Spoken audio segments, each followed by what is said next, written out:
Assalamualaikum warahmatullahi wabarakatuh. Perkenalkan saya Sintan, NIM 2021-143-379, kelas 1J, Prodi PGST, mata kuliah Pengantar Pendidikan, dosen pengampu Dr. Haji Hendra Wijaya SAG MPDI.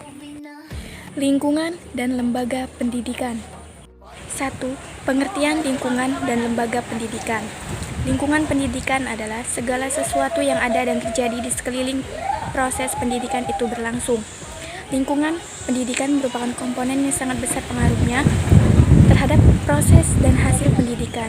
Kita sadari sepenuhnya bahwa proses pendidikan tidak dapat terjadi di tempat yang sama sekali kosong atau hampa, tetapi terjadi dan dilakukan pada lembaga pendidikan, yaitu lembaga yang mempunyai tanggung jawab dan peranan dalam usaha pencapaian tujuan pendidikan, yaitu pendewasaan diri manusia. Bila kita teliti mulai dari masyarakat dan kebudayaan sederhana, maka lembaga-lembaga pendidikan itu meliputi lembaga keluarga, lembaga sosial, dan lembaga masyarakat. Ketiga akan dibahas lebih lanjut pada pembahasan bentuk-bentuk lembaga pendidikan. 2. Bentuk-bentuk lingkungan pendidikan. 1. Lingkungan sosial. Lingkungan sosial adalah lingkungan masyarakat.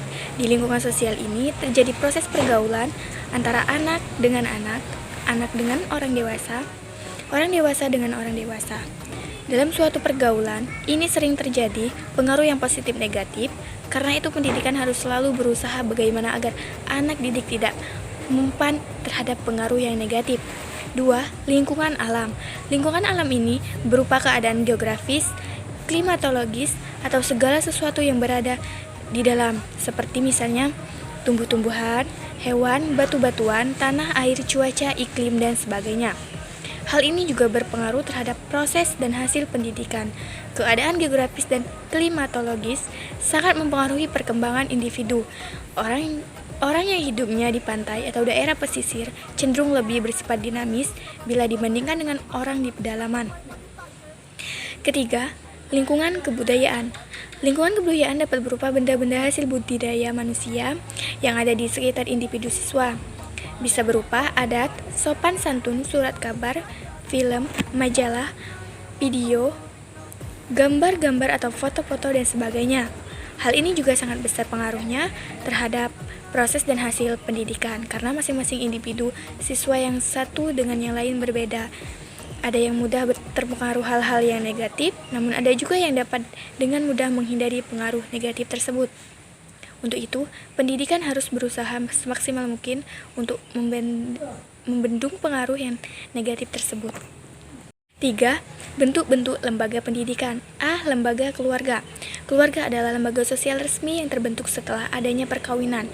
Keluarga juga merupakan lembaga pendidikan yang pertama dan utama dalam masyarakat, karena keluarga akan selalu mempengaruhi tumbuh dan berkembang watak, budi pekerti, dan kepribadian tiap-tiap manusia. Pendidikan dalam keluarga inilah yang akan digunakan oleh anak-anak sebagai dasar untuk mengikuti pendidikan selanjutnya di sekolah. Kedua, lembaga sekolah. Yang dimaksud pendidikan sekolah ini adalah pendidikan yang diperoleh seseorang di sekolah secara teratur, sistematis, bertingkat, dan dengan mengikuti syarat-syarat yang jelas dan ketat, atau mulai dari taman kanak-kanak sampai perguruan tinggi. Terima kasih. Wassalamualaikum warahmatullahi wabarakatuh.